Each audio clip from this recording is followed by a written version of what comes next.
1 Kings 17. Elijah announces a great drought. Now Elijah the Tishbite from Tishbe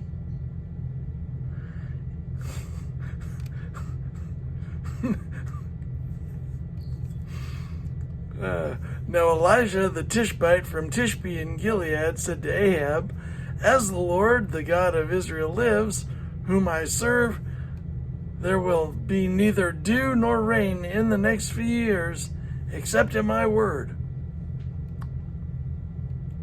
Elijah fed by ravens. Then the word of the Lord came to Elijah, "Leave here, turn eastward, and hide in the Kerith ravine, east of the Jordan. You will drink from the brook, and I have directed the ravens to supply you with food there." So he did what the Lord had told him. He went to the Kerith ravine, east of the Jordan, and stayed there.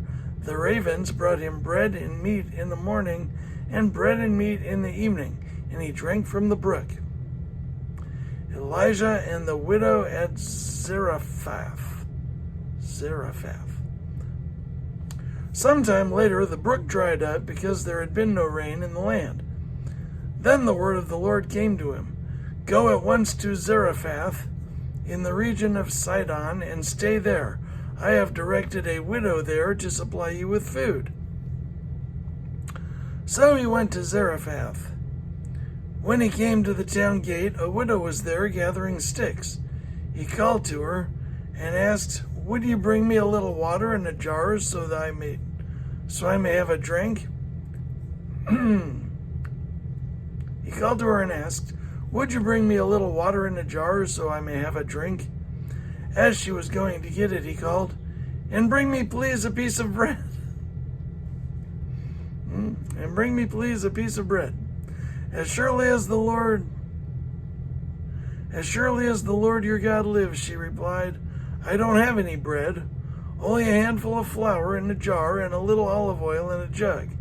I am gathering a few sticks to take home and make a meal for myself and my son, that we may eat it and die." Eat it and die. Elijah said to her, "Don't be afraid. Go home and do as you have said, but first make a small loaf of bread for me. Go home and die. Go home and do as you have said, but first make a small loaf of bread for me from what you have and bring it to me, and then make something for yourself and your son. For this is what the Lord, the God of Israel, says. The jar of flour will not be used up, and the jug of oil will not run dry until the day the Lord sends rain on the land." She went away and did as Elijah had told her. So there was food every day for Elijah and for the woman and her family, for the jar of flour was not used up, and the jug of oil did not run dry, in keeping with the word of the Lord spoken by Elijah. Sometime later, the son of the woman who owned the house became ill. He grew worse and worse, and finally stopped breathing. She said to Elijah, "What do you have against me, man of God? Did you come to remind me of my sin and kill my son?" "Give me your son," Elijah replied. He took him from her arms, carried him to the upper room where he was staying, and laid him on his bed. Then he cried out to the Lord, "Lord my God, have you brought tragedy on even this widow I am staying with by causing her son to die?" Then he stretched himself out on the boy 3 times and cried out to the Lord, "Lord my God, let this boy's life return to him." The Lord heard Elijah's cry, and the boy's life returned to him, and he lived. Elijah picked up the child and carried him down from the room into the house. He gave him to his mother and said, "Look, your son is alive."